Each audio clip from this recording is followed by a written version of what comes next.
Hello crafty friends, it's Jess from jesscrafts.com, and today I'm here with a 10 cards 1 kit video featuring the August 2019 Scrappin' for Less card kit. I'm going to start off by showing you some of the collections and ingredients that come in the card kit. So it's one card kit, but then there's like 4 mini collections kind of inspired by the stamp set. So there's some meerkats from Newton's Nook Designs. There is this chameleon from Lawn Fawn, a parrot set from Scrappin' for Less, and finally some sloths from Sunny Studio. So I personally love critters. Earlier this year, Teresa from Scrappin' for Less shared some of their themes and asked me to do some guest designing. I accepted the guest designing because I know that I love critters and I like working with kits. You guys generally tend to like these 10 cards 1 kit videos, so this was something where they sent me the kit and I'm just trying to share my inspiration with you, so I hope that you enjoy that. There is still kits available even though this was released last week, so as of September 8th you can still get some kits. And there is the sort of standard kit, I forget what they call that, like I think it's double dip, and then the banana split level, which is the higher level of the kit. And the banana split level includes some extras that I probably won't use in this particular video just because I like to focus on no matter which level of the kit you got, you would get plenty of inspiration for my video. So I'm going to start with the Sloth Kit. I was really excited about this one. I really thought the stamps were very cute. However, I made a small mistake in that I colored my sloths gray and the sloths in the kit were brown. And that was just me not paying attention. I was like, oh, I'll just color them. Like, they're just animals. If I color them whatever color they are in nature, they'll match the paper, no problem. Which worked out for the meerkats and the parrots, etc., etc. However, sloths kind of can look brown and kind of can look gray depending on the picture. So I think that was the trouble there. I am going to be inspired by one of the card sketches that they include. So basically, Scrapping for Less shares some card sketches with you each month to kind of get your juices flowing, inspire you, etc. So I'm going to be using the Sweet Sunday sketch for this first card. If you ever feel like I'm going through any of the cards too fast, all of the cards are also on my blog post. And on my blog post, you will find all of the colors that I use to do my Copic coloring because I won't show that in the video. Copic coloring takes a while, and these videos tend to be pretty long just to be sharing the inspiration. And it would be even longer with the Copic coloring. Plus, I'm terrible at Copic coloring on camera, to be honest. So with the Sweet Sunday sketch, they don't include measurements. What I will often do is, I'll take a guess at them to start with, and then sometimes I'll even like make a little note on my printed out sketch sheet what sizes I chose, so that if I want to make another card in the same like crafting session or even a future one, because sometimes I save the sketches, I know what measurements approximately work. But they also included an Operation Right Home sketch this month and 2 Operation Right Homes, which do feature the measurements, so that's pretty cool. Oh, sorry, Operation Right Home and then Cards TV, which feature measurements. Anyway, I used a 3x3 square for that sloth paper. I appreciated that you did not need to color up an image because they made so many pretty sloth papers that really prominently featured the little characters. You just don't need to like stamp and color a sloth for each one. And so that allows you to make some quick cards. I'm going to be using the Thanks a Sloth sentiment. It's kind of a play on thanks a lot. I wound up needing a lot of thank you cards recently, so I was very happy to have made a whole bunch from the different sentiments in this kit and different stamp sets. I am going to add some of the gems that were included in the kit to sort of fill out this sentiment banner. The sentiment banner are the stitched banners from Cat Scrappiness. I find that when I tend to work with kits or like paper pads, pulling in some basic shape dies like rectangles, squares, circles, ovals, banners, flags, etc., like all those sort of like simple things that just add a little bit of enhancement, like with the stitching there, that cat scrappiness is a great place for the sort of basic dies. I am no longer on the cat scrappiness team. I have been in the past, so just a disclaimer there. I am, for this one, working with the Operation Right Home sketch. It does have measurements, so if you like that, great. If you want to follow it exactly, I don't tend to follow them exactly. Like there is that sort of short and wide rectangle meant for a sentiment. I just replaced that with the banner. There's also like a circle above that. I'm not really sure what that's supposed to be, but I just took the basic shapes of like, oh, there's a stripe across. There's a sentiment banner. There's a big rectangle that's sort of the focal point. And that's what I took from it. And I tend to do that with sketches, and you've seen that in a few other videos. I am going to overlap my sentiment with one of the sloths. And I had thought originally about using just a single sloth.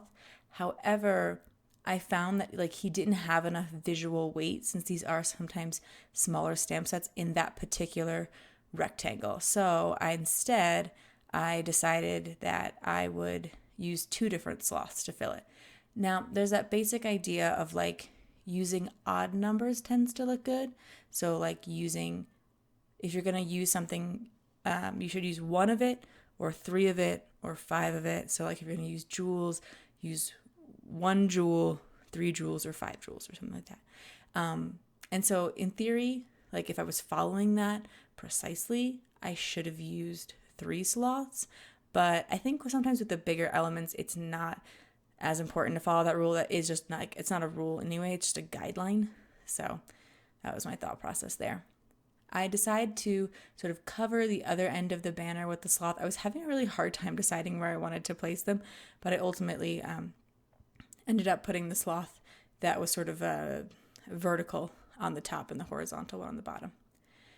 As I continue to craft with a mini collection like this or a paper pad, I will tend to make a few cards and then go into how can I use some of these scraps that I made.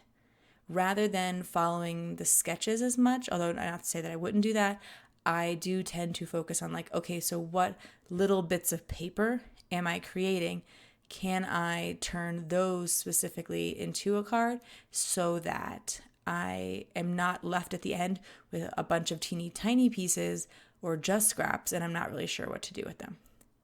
This particular collection also came with this little leaf die, which was perfect. A lot of times the cardstock that comes in the kit, I don't use it as much, but this time I did find myself liking to use it quite a bit. So this is a piece of green cardstock that came in the kit.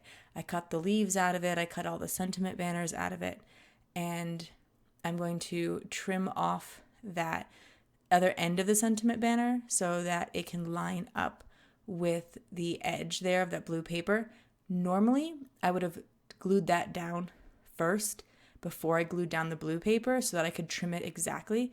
I'm not super good at eyeballing those kind of things, so I find it actually easier to attach it to the paper first and then know that I cut it exactly at the edge. But gotta be flexible sometimes. So when I'm adding my dimension here, it might seem like it's taking a while because like it should just be foam tape, but many of you who've watched my videos before know that I don't actually use foam tape very often. I do have some still, but I've tried to stop buying it because I have found that cardstock scraps, if you layer up the thick cardstock, because I use thick cardstock for my Copic coloring, if you have scraps of it and you layer it up 2 or 3 times, and I also use it for my card bases. I use it for a lot of things. I like quality cardstock. Anyway, if you layer it up like 2 or 3 thick and cut it into strips, then you can get like your own dimensionals. And I find them even like sturdier than the foam tape because they are like a thicker material and they don't have as much give, but like some people probably prefer foam tape because it has the give, maybe it sort of bounces back better. I don't know. To me, it's just one way that I could basically save a little money in the craft room and use up scraps as opposed to buying something new. Like, why throw the cardstock away and then go to the store and spend money and resources and all that to get something new, so that's just a personal thing I've been trying. It does take a little bit more time because you have to apply the adhesive to both ends. This is another sort of scrap card. I had another 3x3 piece of sloth already cut up, like that big bold sloth paper, and the brown cardstock was also from the kit, and I used it to do some matting. I felt like there was a lot of really pretty patterned paper in all of these collections. However, because they all had such pretty bold patterns, they kind of needed to be balanced out with some solids, and adding some mattes and things like that was more necessary. So when I moved on to the collection with the meerkat from Newton's Nook Designs, I really liked it. It kind of reminds me of Timon from The Lion King, which The Lion King recently came out as a live action movie. So I thought that was like a fun little connection there. I really wanted to use that lace doily when I sit down to work with a kit for the first time. My tendency is to try to use all those like little special bits. I do try to use as much of the kit as possible because I don't like having lots of little kit bits all over the place, because once you've worked with it to make like 10 cards or so, or sometimes I make a few more than that, you've kind of like worn out some of your inspiration for it, and it tends to just sit there for a while. So I find that if I focus on using up a lot of the little bits and using up the scraps and things like that, I tend to use a much better chunk of the kit. And if I never get back to it, I don't really feel too bad, because it's usually just a couple pieces of paper that I can then bundle up, and you could donate like little pieces of pattern paper that you're not going to use anymore. Could go to a school, to any sort of like arts program at like a senior home, things like that. Like there are places that will be able to use that, or just to your own children, your own grandchildren, let them use up all those little bits. But if you've used up like the big things from the kit, and you've saved your stamp sets and your dies that you got in the kit, you won't feel bad that those little pieces of paper are going to some other cause and clearing out your scrap room a bit, hopefully. So I'm going to pop up my meerkat again with my homemade foam /cardstock tape. And this stamp set also came with a thank you. It has 2 sentiments, but I'm using the merely a thank you. I thought that one was pretty clever. But there's another one. I just know that I need a thank you card. So for my stamping, I tend to use VersaFine Onyx Black ink if I'm going to stamp in black. But this time I felt like there was just a lot of brown undertones to the different papers in the kit, and so I decided to pull out a dark brown Lawn Fawn ink to do all my sentiment stamping, which whenever I pull out a colored ink and do my sentiments in that, I actually tend to really enjoy it. I just don't do it because it's like the simpler thing to do is to simply, use black all the time. But when I don't, I like it a lot. I am using a combination of tape and some multimedia matte to glue this down. I put my multimedia matte, like it's in this regular bottle, but then I put this fine tip on it, which is nice because it doesn't let out a lot of glue all at one time. However, I do find it a little bit harder to squeeze out the glue. I use my thumb to press my knuckle into it. I put a lot of force on it sometimes to get it out. So I don't know if that's a great solution for anyone who has any hand cramp problems or hand pain or all that. So, it's it sounds like this great idea, and I know a lot of people have promoted those fine tip things, they work so good, but I don't know, I find they do take a lot of pressure. Maybe I don't keep mine clean. I'm not saying they don't work for other people. I just know that they tend to take a little bit more force than I would like sometimes.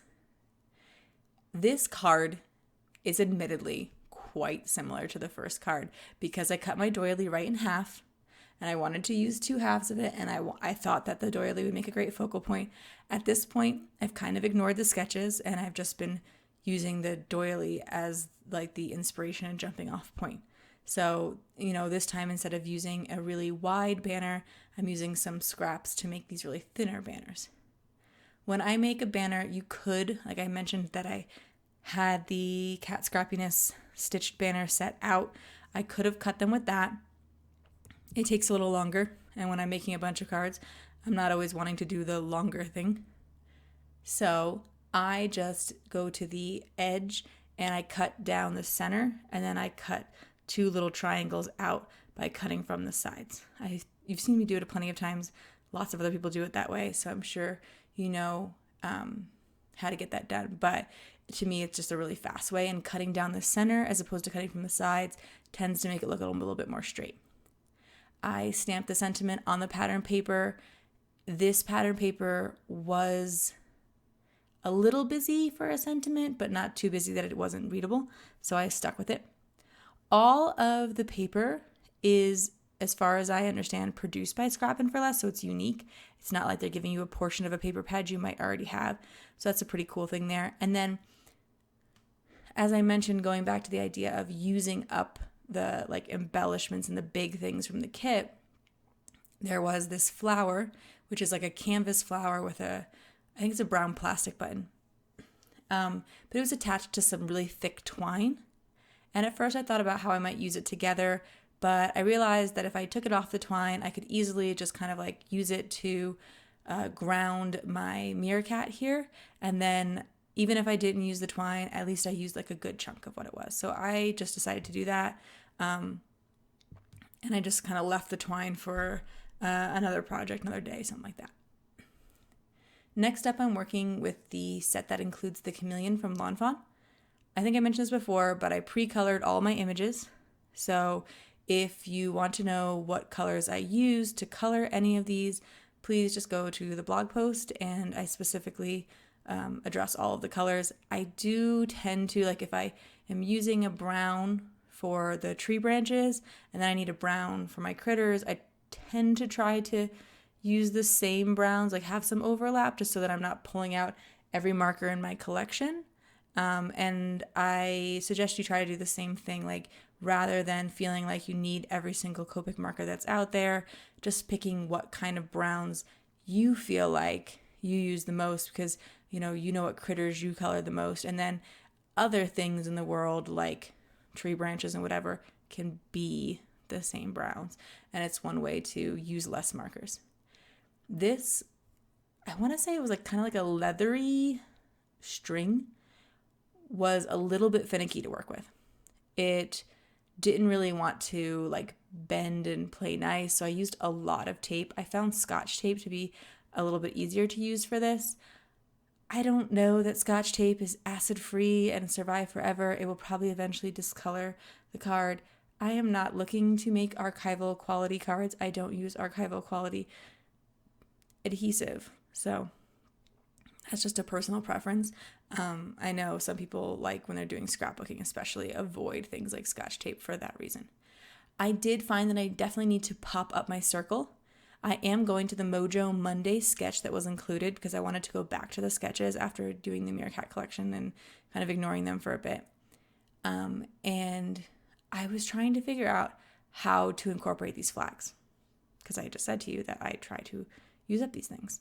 But I was just having the hardest time, and I don't think I used any of the flags at all. And I didn't use a single sequin.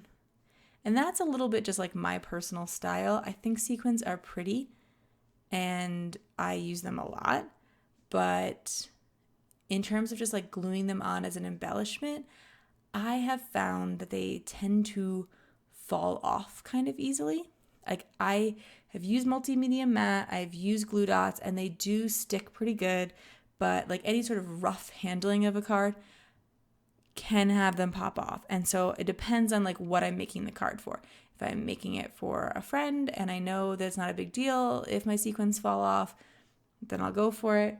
If I'm making them to donate, that can make it a little bit like messy for the person who is packing the cards and all that. And so sometimes I do avoid them, or it could be a hazard, whatever. So I love sequins in conclusion, but I don't always use them. The next sketch, the one that I haven't used yet, is the one from Cards TV that does include a lot of the measurements, which is awesome.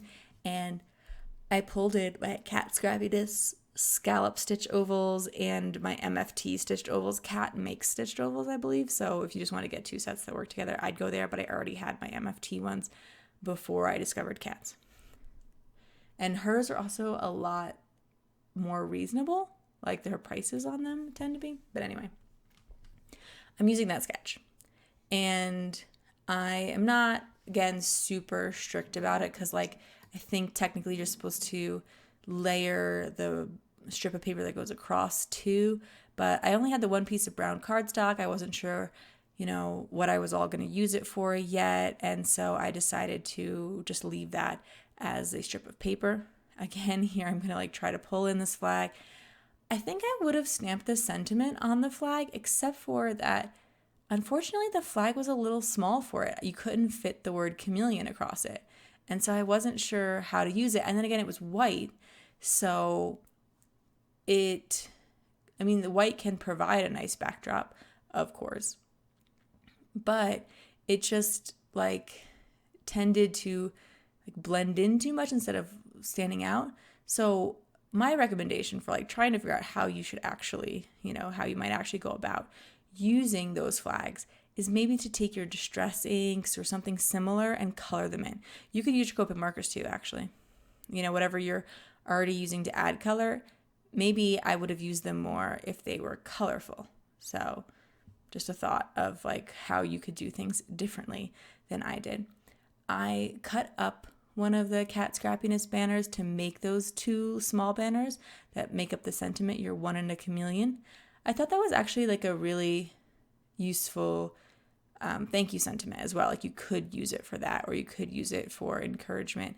I like that the sentiment isn't only for one thing. And here I'm trying to I, for whatever reason, did not add enough adhesive to that particular layer. So what's nice about the fine tip, even though I know I kind of complained about it earlier, is you can get it into little tight spaces like that. Obviously, there's a reason I keep my fine tip, even though sometimes it's kind of difficult to work with because it does get the job done. And so I popped that up. And I'm going to use the same sketch. I felt kind of lazy that I made these cards sort of back to back, even though they were on different days technically.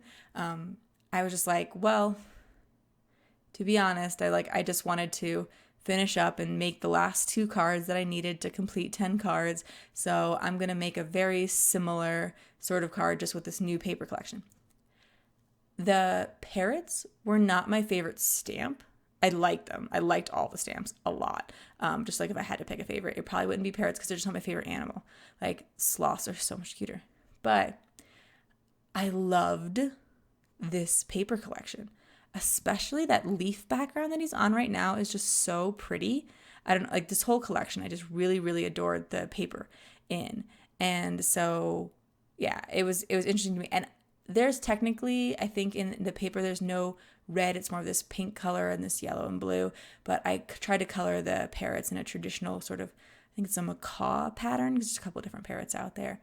And I thought that it really popped. And putting it on the green paper especially, it really just made them look like they were hanging out in the trees, especially putting them on a paper branch. There were two really pretty neutral paper flowers in the collection, so I decided to immediately use those. I thought they really fit well because the pattern paper was so beautiful that it was easy to just add in those flowers. And so I guess it has a bit of a sort of girly feel because of the flowers, whereas some of the other stuff, the jungle could be a bit more neutral. But I just thought they just went so well together. It was just so obvious to just pop on those two flowers to me. I'm going to stamp the Hello Gorgeous sentiment. I like that it's just a general encouraging sentiment. I did make a couple more of cards off camera because I actually colored 4 parrots, but I only make 2 cards on camera.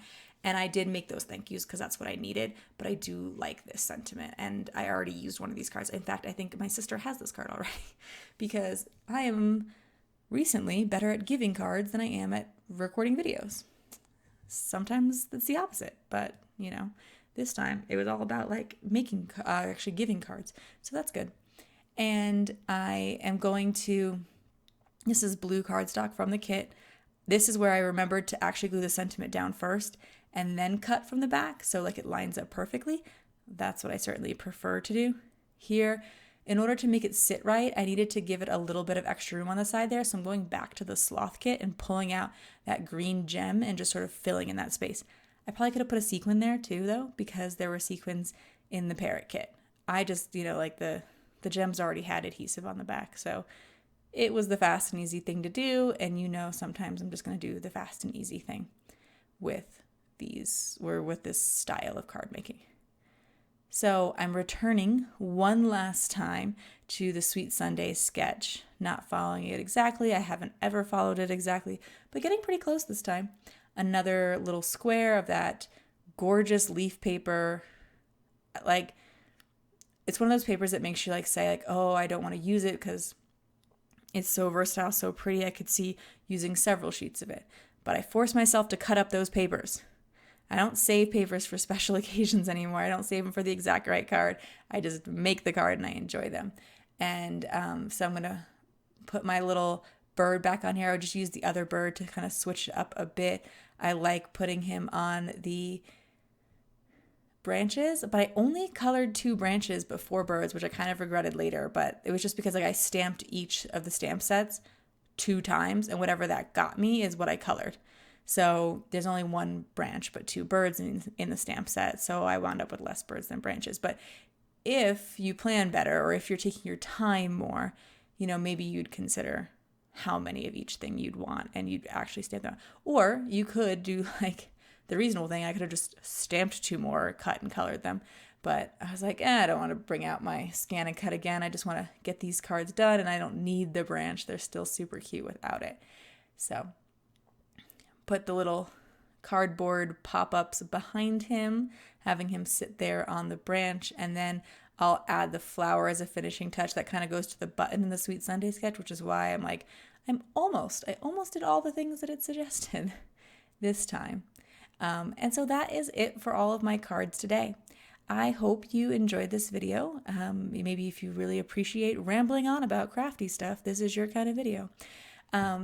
I'm going to leave you a link in the video description to Scrappin' for Less so you can check out this kit if you don't already have one, and a link to my blog post where you can see all of the still pictures of the cards and get the Copic colors that you would use if you wanted to do something similar to the way that I colored mine.